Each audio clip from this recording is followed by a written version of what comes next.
Baik, Assalamualaikum warahmatullahi wabarakatuh. Pertama-tama yang saya hormati Bapak Dr. Haji Dadang Rahman Munandar MPD selaku dosen pengampu mata kuliah pengolahan pendidikan. Perkenalkan, nama saya Mutia Indah Lestari dengan NPM 221063105024 kelas 3C.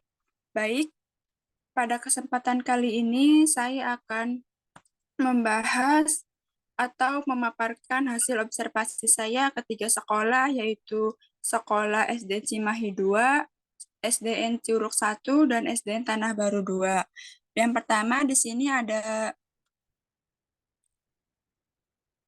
tujuan supervisi pendidikan adalah untuk meningkatkan dan mengembangkan proses belajar mengajar secara keseluruhan. Hal ini mencakup upaya memperbaiki keadaan pendidikan secara umum dan meningkatkan mutu pendidikan.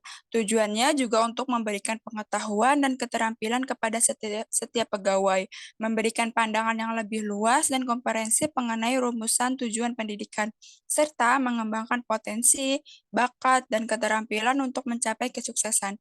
Tujuan dari supervisi pendidikan juga untuk menganalisis situasi belajar mengajar dan menawarkan pengalaman baru dalam mengembangkan strategi dan pekerjaan pengembangan. Prinsip supervisi pendidikan juga progresif, bekerja keras, sabar, tegas, dan dapat diandalkan, serta memperhatikan kesejahteraan dan hubungan baik yang dinamis.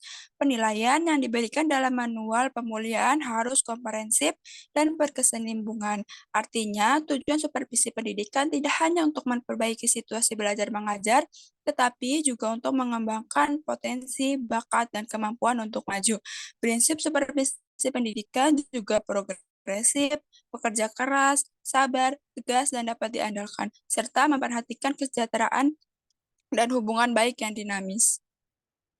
Selanjutnya ada identitas sekolah. Yang pertama ada SDN Curug 1 Kelari, nama sekolahnya SDN Curug 1 Kelari, nomor statistiknya itu 10.10.22.06009, provinsinya itu Jawa Barat, pemerintahnya itu Karawang, kecamatannya Kelari, desa atau kelurahannya itu Cimahi, jalan dan nomornya itu Dusun Karingin, kode posnya 41371, daerahnya itu pedesaan, status sekolahnya itu negeri, akreditasinya B. Tahun berdirinya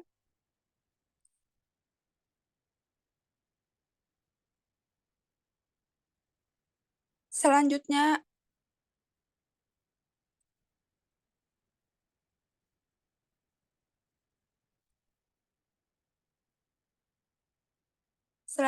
ada SDN Cimahi 2.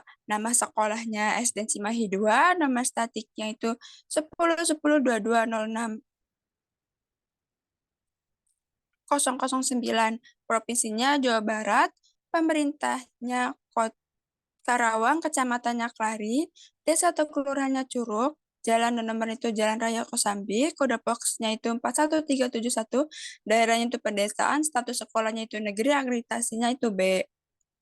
Selanjutnya yang terakhir ada SDN Tanah Baru 2. Nama sekolahnya SDN Tanah Baru 2, nomor statistiknya itu 10.10.22.06038, provinsinya itu Jawa Barat, pemerintahnya itu Karawang, kecamatannya itu Pakis Jaya, desanya itu Tanah Baru, jalan dan nomor Dusun Bugis Selatan, kode posnya itu 41355, daerahnya itu pedesaan, status sekolahnya itu negeri, akreditasinya itu B.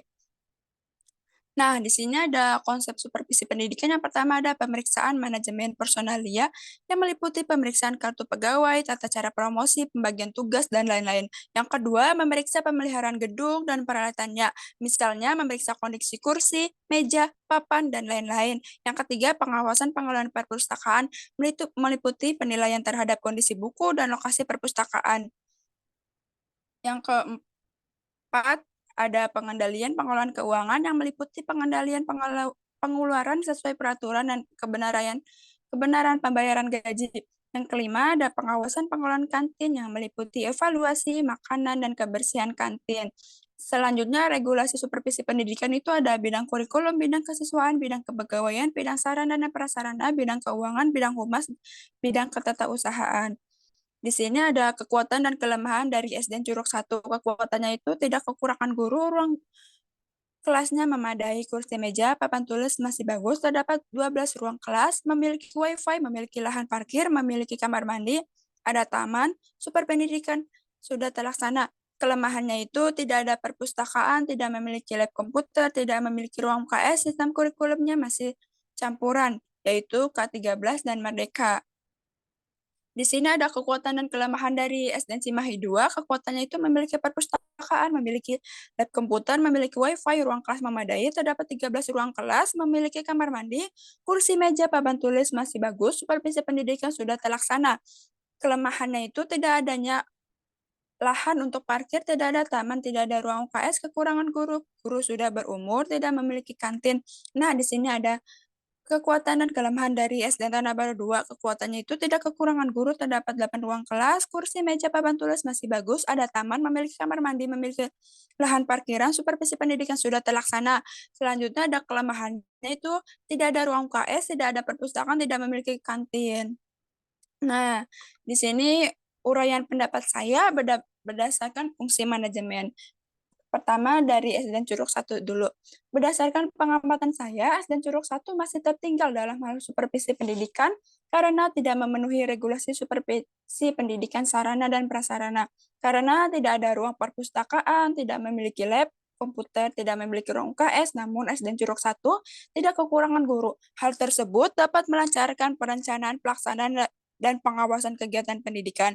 Nah, di sini SDN Cimahi 2, berdasarkan pengamatan saya, SDN Cimahi 2 belum memenuhi regulasi supervisi di bidang pegawaian dan supervisi di bidang sarana dan prasarana. Karena tidak ada lahan untuk parkir, tidak ada taman, tidak ada UKS, tidak ada kantin, kekurangan guru, dan gurunya sudah berumur. Nah, yang terakhir ada SDN Tanah Baru 2. Berdasarkan pengamatan saya, SDN Tanah Baru 2 belum memenuhi regulasi supervisi di bidang prasarana dan sarana karena tidak adanya ruang UKS, tidak adanya perpustakaan, dan tidak memiliki kantin. Nah, kesimpulannya, SDN Curug 1 mengalami ketertinggalan dalam prasarana pendidikan yang dapat menghambat pelaksanaan kegiatan sesuai dengan regulasi. Meskipun demikian, SDN Curug 1 tidak kekurang guru, sehingga dapat melancarkan perencanaan, pelaksanaan, dan pengawasan kegiatan pendidikan. Untuk SDN Cimahi 2, kekurangan tenaga pendidikan di SDN Cimahi 2 dapat mengakibatkan kesulitan dalam melaksanakan regulasi seperti pendidikan. Nah, untuk di SDN Tanah Baru 2, belum memenuhi regulasi supervisi di bidang prasarana dan sarana karena tidak adanya ruang KS, tidak adanya perpustakaan yang tidak dan tidak memiliki kantin. Sarannya menurut saya untuk SDN Curug 1 itu perlu fokus pada peningkatan prasarana pendidikan untuk memenuhi regulasi dan mendukung kelancaran kegiatan pendidikan. Meskipun tidak kekurangan guru, tetap perlu mengoptimalkan peran guru dalam perencanaan, pelaksanaan, dan pengawasan kegiatan pendidikan.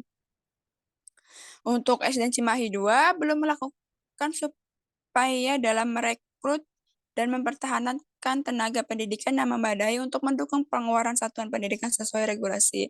SDN Tanah Baru 2 perlu melakukan perencanaan supervisi di bidang sarana dan prasarana agar bisa memenuhi supervisi pendidikan yang baik. Baik, itu saja yang bisa saya sampaikan. Kurang lebihnya mohon dimaafkan. Billahi taufiq wal hidayah. Wassalamualaikum warahmatullahi wabarakatuh.